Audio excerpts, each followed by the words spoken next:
What is up, Panther fans? Welcome back to Debate My Take, where two guys with great hair, great personalities, and great takes battle each other, and one always loses. And that's my wheelman, Cody Lashney. No.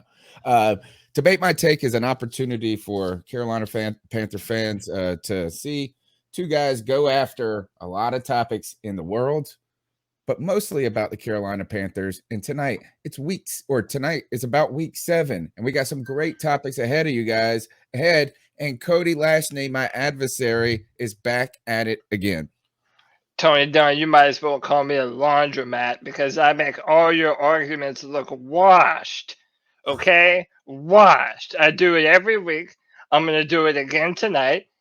And the chat room loves it, man. All the watchers love it. We're going to debate it out. And once again, my superior intellect will be on display. We want you to be a part of this debate show by hitting us up on Twitter with debate topics throughout the week. Use the hashtag C3Debates, all one word, obviously, because it's a hashtag. It's got to be all one word. And let's go ahead and jump into it because we got to go and do the beat check in just a little while. Right now, first topic, firing away. This was submitted by @Travis T. Reed on Twitter. Are McCaffrey's best days behind him, and is his body showing signs of breaking down due to excessive carries early in his career? Go ahead, you go first, my worthy opponent. Tony, listen, man. Something that Panther fans have had to reckon with is that the injury list continues to pile up for our man Christian McCaffrey. At first, last year he went out, he was injured for most of the year. We still lost every game that he competed in. And then now we're dealing with a hamstring injury. Tony Dunn, you know hamstring injuries tend to linger. He wanted to blame it on Thursday Night Football, which a lot of players do.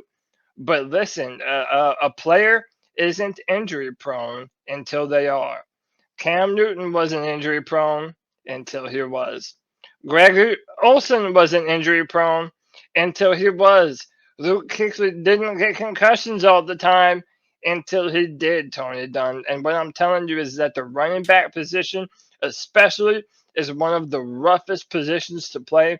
They take a ton of punishment. I think Christian McCaffrey is an exceptional player.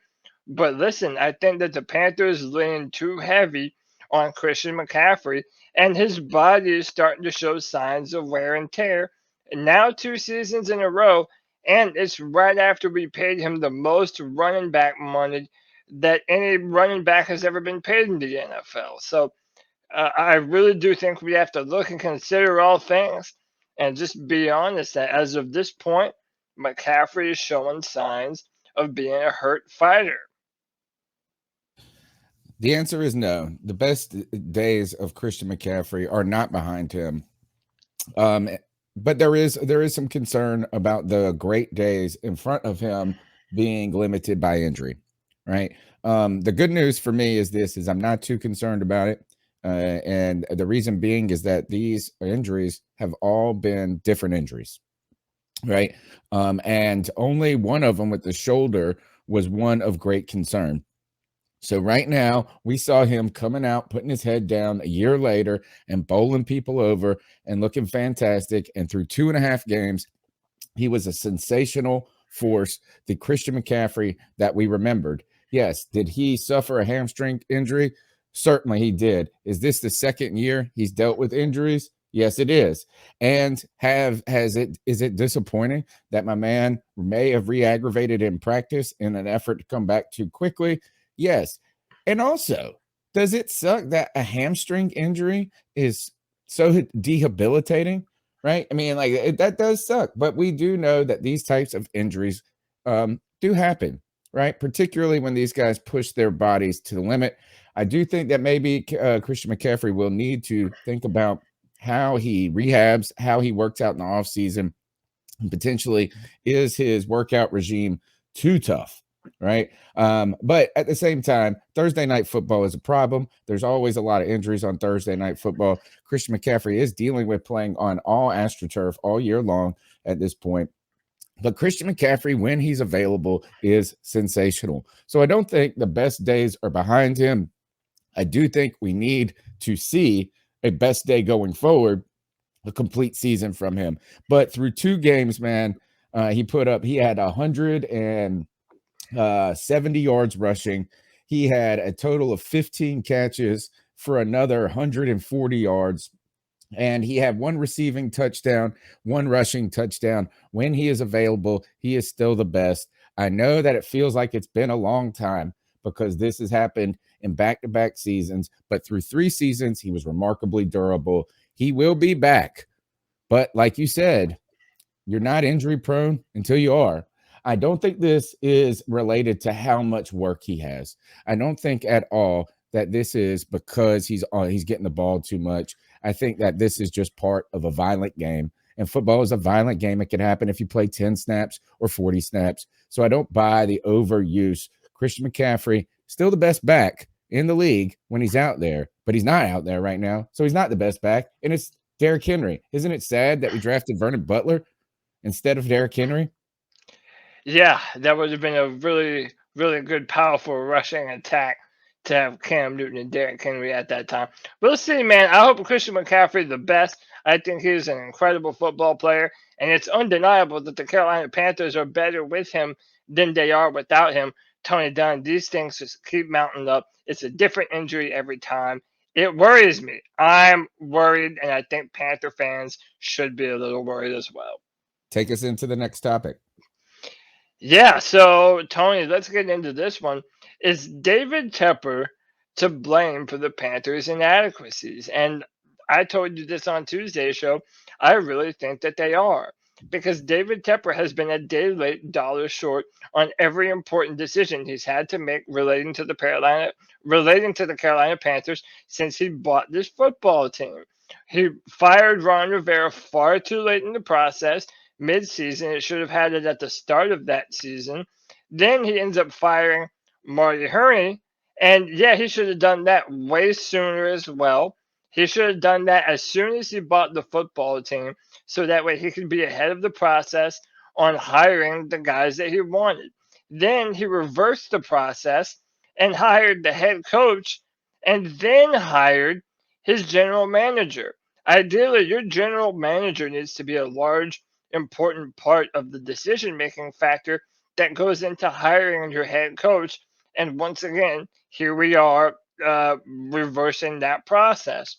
My One of my biggest concerns is that he's so analytics driven that he's going to silence football guys who actually know what they're talking about relating to football, even if it doesn't necessarily toe the line of the analytics Bible that football GMs so strictly adhere to nowadays.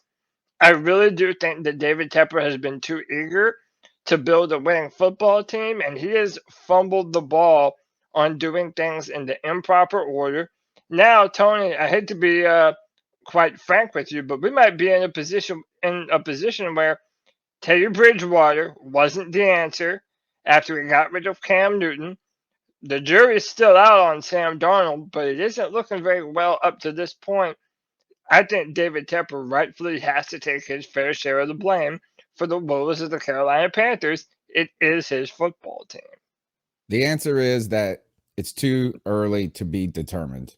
But if partially, if it goes south, it's going to partially be, if not all, be on David Tepper. But too early to be determined. And really, the answer is, will Matt Rule work out? If Matt Rule works and for beyond 3 seasons, if he's the coach for the next 4 or 5 years, right, and we have some sort of success with Matt Rule, then David Tepper didn't do it wrong. But if Matt Rule, after year 3, is no longer the coach of this Carolina Panthers team, which we know he will get, or we all believe, I think, that he will get at least 1 year more, if not 2. If Matt Rule is not the coach of the future, then totally this is on David Tepper for screwing up the process. I don't even know if he didn't do things fast enough, Cody, but I firmly agree that the order of the events is problematic. And once you moved on from Ron Rivera, the Marty Hurney era should have ended. right? Yeah, So even if it wasn't the first year, even if it was in the second year, they both guys should have been gone together.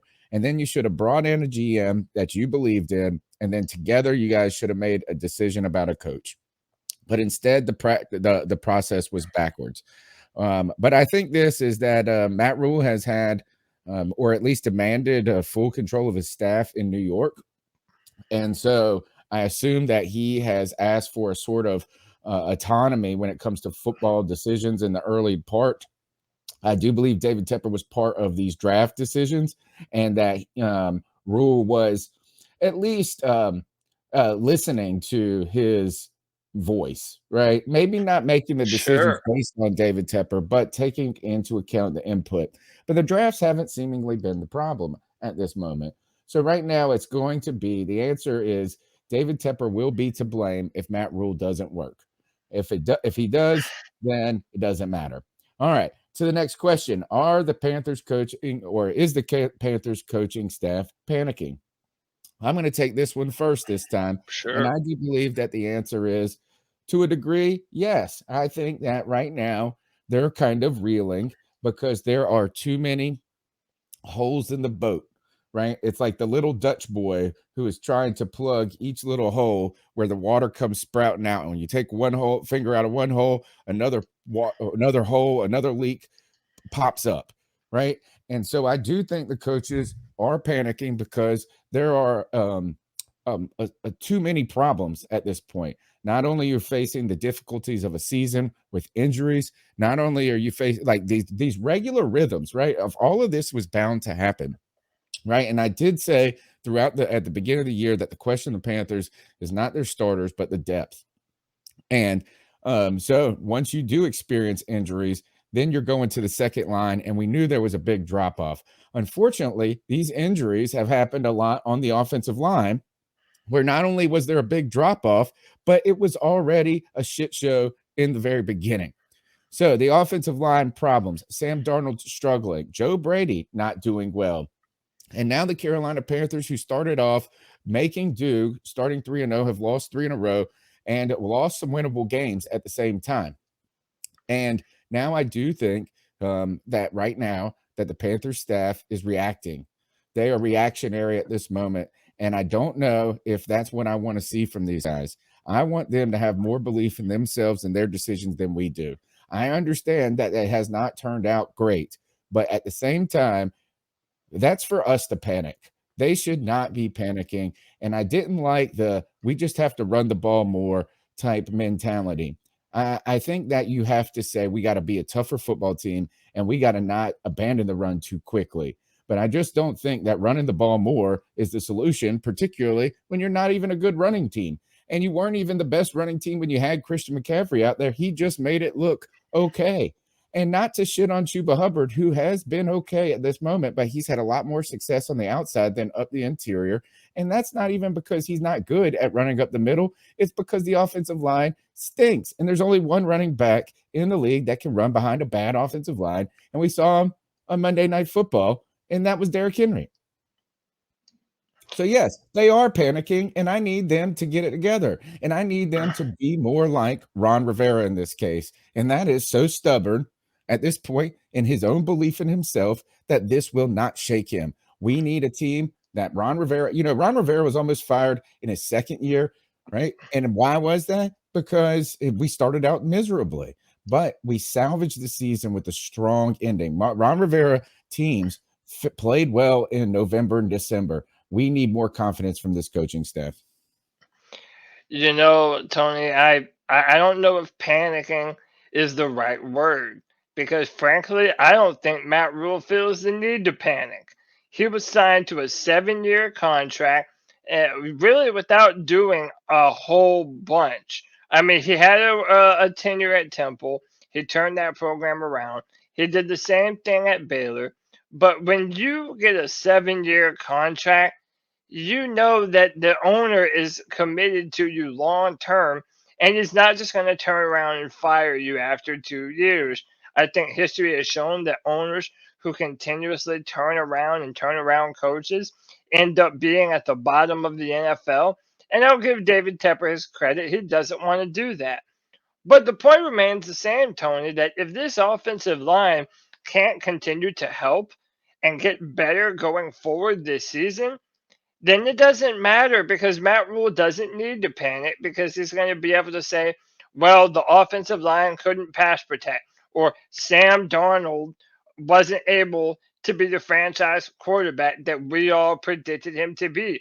And by the way, if Sam Darnold does bust, it should be the fault of Matt Rule for signing off on wanting to go get Sam Darnold over any other player in the draft or any other player that they could have had in free agency.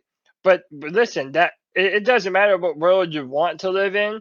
The reality is that Matt Rule has no need to panic because he knows that he has job security no matter what happens to him this year. Now, next year might be a different tale. But Tony, right now it doesn't matter what happens, especially now that there is no Christian McCaffrey moving forward for at least the foreseeable future. Yeah, Matt Rule has no reason to panic, and neither does Fitterer. Now, we've talked about this. We've talked about Christian McCaffrey, David Tepper, the Panthers potentially panicking. Now, I'm going to ask a difficult question here. When is it time to start thinking fire sale for a team that started out 3-0, now 3-3, and a team that doesn't feel like it's 3-3? When do we start thinking about next season? A lot of people have already made conclusions about Sam Darnold. A lot of people have already said that this offensive line, me being one of them, can't be fixed with the current personnel that they have and will be bad all along. When do we start thinking fire sale, Cody, or do we at all? Tony Dunn, the definitive answer to this question is in 2 weeks.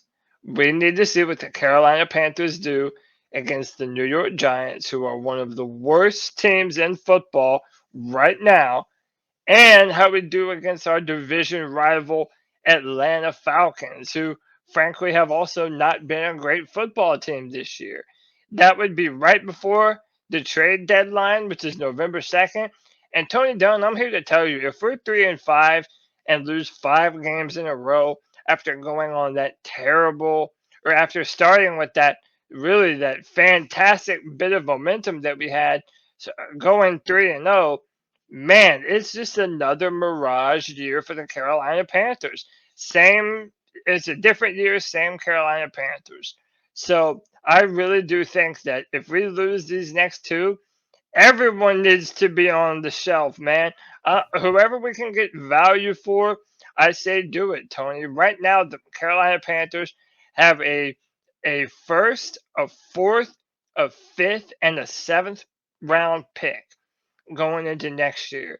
That's not a whole lot. And even with Scott Fitter showing a tendency to want to trade down in the draft, I don't think it's going to be enough to recruit the necessary picks to actually be able to field a competent offensive line, be able to provide meaningful linebacker and safety depth, which the Panthers are still in sore need of right now.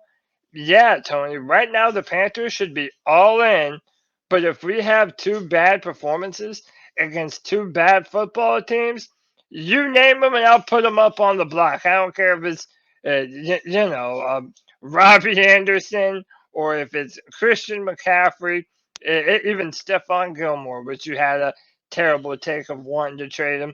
I'm even willing to do that if we're looking at that point in the season. So, yeah, that's I my think, answer. first of all, I think you're exactly right. That's the exact timeline is 2 weeks. I think if we lose to the Giants, then we are inching closer to it, and you might even start considering that this year is not going to get much better, right? And I really, and ideally, in an ideal world, I'd be interested to see this. Is that it were the was the trade deadline moved when they added an additional game? Like, was it pushed back? Because I tell you, it would be really nice if that trade deadline was not November 2nd, but like the 9th. Because I think we have to win 2 of the next 3 games for this season to be salvaged. I think if we lose 2 of the next 3 games, because we've got the Giants, we've got Atlanta, and then we've got a 2-4 New England team. New England team probably being the largest challenge at this point. And you know what? We might even have a bye in there. I don't know where our bye is at this point. I have to go look at the schedule. But it would be really nice if we can determine this after the New England game. Sadly, the timeline is not like that. I think that you got to start thinking um, about aggressively um, trying to acquire stock for next year if we lose next week. If we win next week and then lose to the Falcons, I think you may even still be considering being a seller rather than a buyer. If we lose the next 2 weeks, everybody should go. Right? Is that, I mean, and not everybody should go, but you should be. I think at the higher level, the Scott Fitterer level needs to be starting to look towards next year at that point, because it's murderer's row at the back end of this schedule. We got to play the Bills. We got to play the Bucks twice. We've got a Washington team that I thought was going to be much better than they are, but still, like, nothing gets easy after New England. And the easiest one is Washington. And to be honest, we're a type of team that is a get right game for Washington's defense. So that defense has not lived up to what it's supposed to be. But I tell you, if there's a team to get right against with a defensive front with that type of talent on it, it's the Carolina Panthers. So we got to win 2 out of 3 to keep this from being a lost season.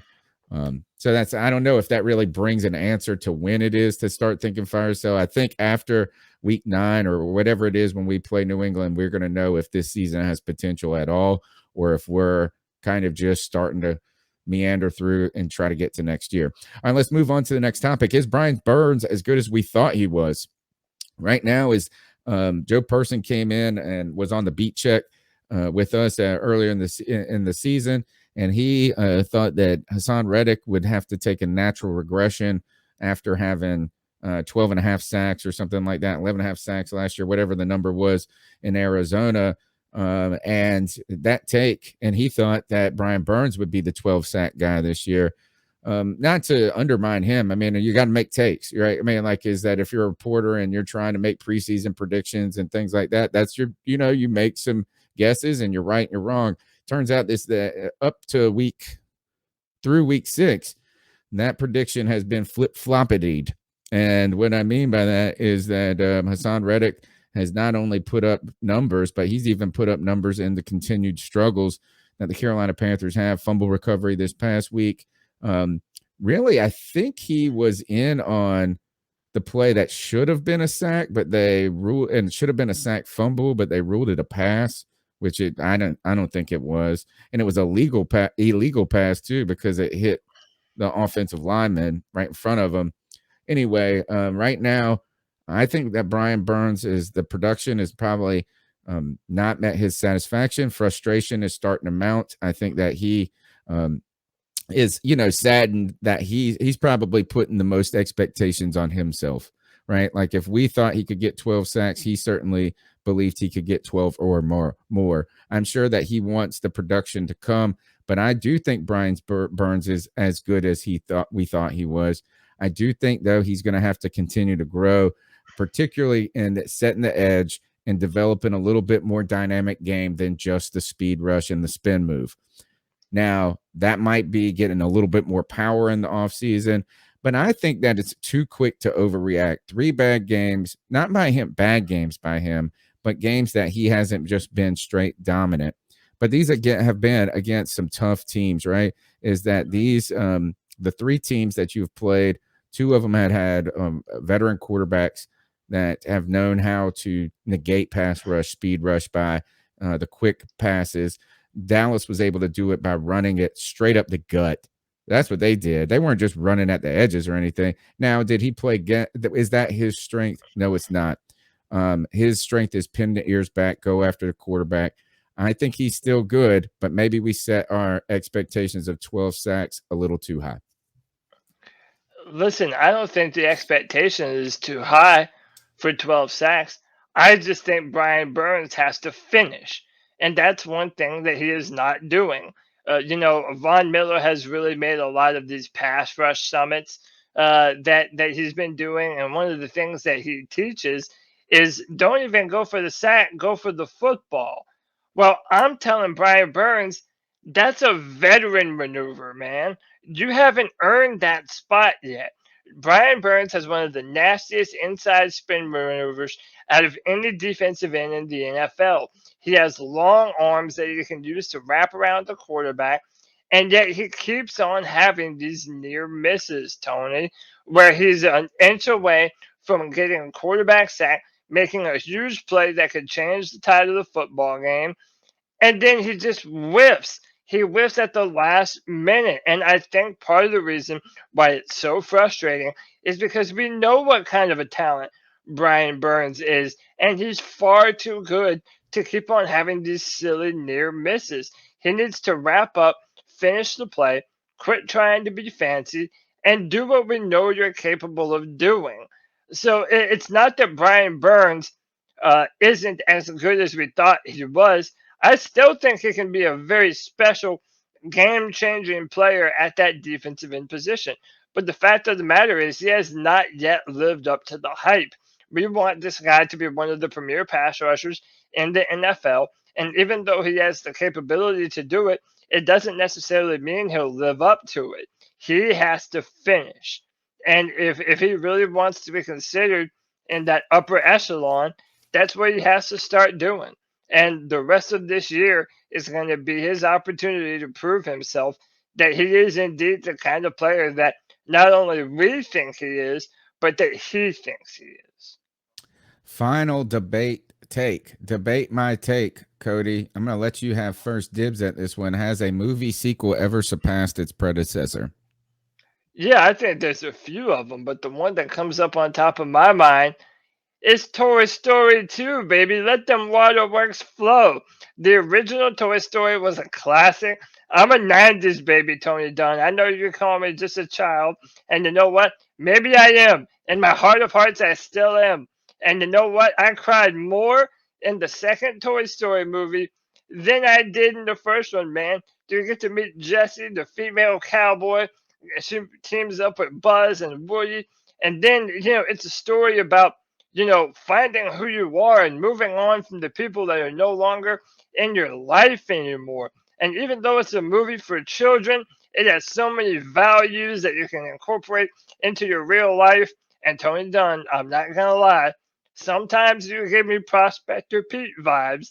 If I'm being honest, man, that could be you. Watch that movie, Prospector Pete. That could have been you in a different lifetime if you were born a toy, my man. I'm here to tell you. Which one was he? He was a He's little a fat, minor, obviously. yeah, he's a little short, fat prospector guy, and ultimately he was up to no good. But if you haven't seen that movie in a while, It's been you a long definitely time. need to That's not the rewatch it, one where they man. go to the toy factory, is it? It's That's the one where three. it's the one with at the airport with at the tarmac, and Okay, it's they're been a while. trying to, That's a good yeah. answer. You got another one because you got another movie that maybe could surpass its predecessor, or is that the only one? Oh man, another movie that suppresses. I think that some of the Rocky movies got better and better. I don't know if it was a sequel, but I think I Right. mean, there were Rocky subsequent 4. sequels. Like Yeah, I Rocky think I 4 think is like four is probably my favorite out of all the Rocky films. Um, yeah, man, I think there's a few of them, but I know Toy Story. That's the one that comes to my mind as all right. being My answer is I'm gonna say no. Is that and I'm sure that none at a ever. granular level, like yes, there's gonna be one movie that you can maybe find a sequel that beats the first one to a certain degree.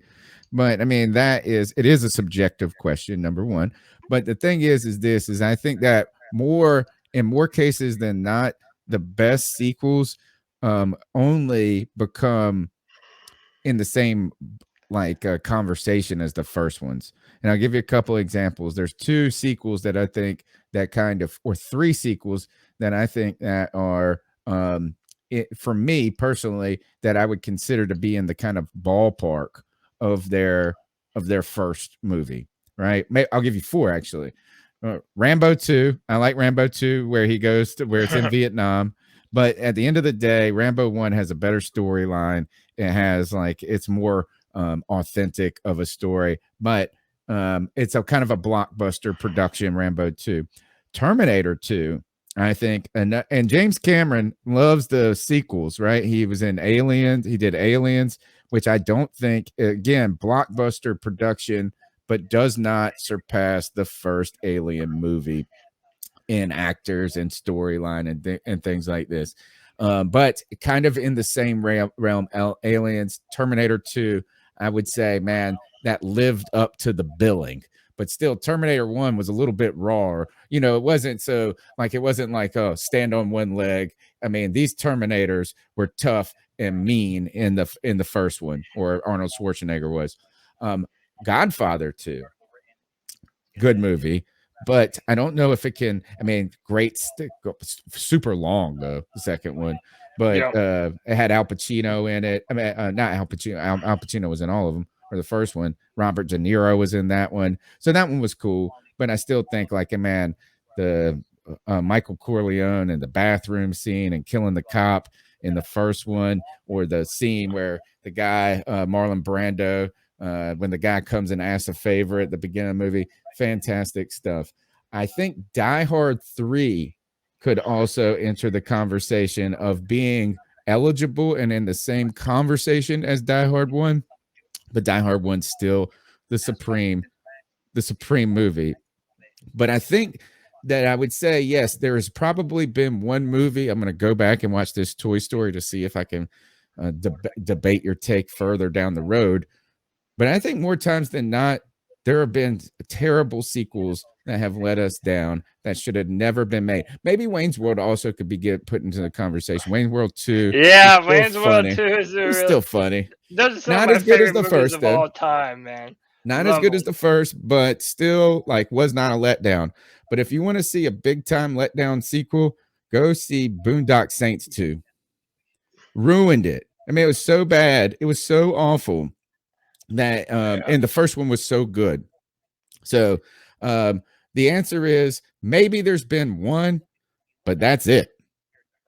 More times than not, the predecessor is the reigning champ, and you're just lucky if you don't have a letdown to the franchise at that point. Oh, I bet you somebody would come in here and say a Star Wars movie. Yeah, a lot of people would. But And then you got to get into the take of, is the first one the first one? Is the third one the first, or the fourth one the well, they're first all one? out of order anyway. Yeah. I mean, I mean, I they're think you got to yeah, put them out on the timeline that they actually were released. yeah. The older they are, like they had the movies that came out in the 2000s, and those were the earliest ones, and those were the most universally hated. So Yeah. you Oh know, man, Jar Jar Binks and Annie, the worst. Were Anakin Skywalker. What a why? Who knew that Darth Vader was such a crybaby? Who would have expected that? And I would just be like, Annie, and he's always crying and whining. And what a brat, Darth Vader. It was like, this is what happens when you throw a temper tantrum with the Force. You and become Darth Vader. how about Amidala fell in love with a little boy? Like in the first movie, she's like a grown chick, and he's Yeah. like a little boy. And then in the second movie, they're totally banging, dude. And it's like, whatever. They could be 2 years You age difference. pedophile. You Yeah, pedophile. it's like apparently that's okay amongst the stars, you know. All right. All right. You've heard, that's another edition of Debate My Take. This was week 7. We would like for you to jump in the comment section and let us know who won these debates. You can vote for just a straight, I guess, sweep of one of us, or there's been some great comments. If you go into the comment section, people are really saying this is that Cody won 3, Tony won all of them, Cody won 2, Tony won all of them. No. No one has said Tony won all of them. That's All right. for damn sure. It's been another wonderful time talking with my worthy adversary, my worthy opponent, my brother from another mother, Cody Lashney. This week, Friday free for all. I'm sure there's going to be some passion in that room. Oh yeah, you already know that there's going to be a fun time to be had on the Friday free for all every Friday at 7 p.m. where you can come on and be a part of the C3 Panthers podcast and tell me personally what you think of this Panthers football team. We have great discussions that go on there with a ton of really die-hard C3 Panthers fans. It's a good time for everybody, man. Come check it out. Be a part of the shenanigans. You're gonna have a good time. I don't bite, I promise. And yeah, come check us out on the Friday free for all. All right. We'll see you guys until Friday and Sunday after the game and Tuesday night. We're always here chopping up the latest Panthers news. Until then, keep pounding. And this time, it's time to pound them Giants. We'll see you on Friday, Sunday, Tuesday, Wednesday, and every day in between on Twitter at @cat_chronicles. And for you, Cody, where can they find you? At Cody Lack, CODYLAC. Hit me up. All right. Peace out. We out.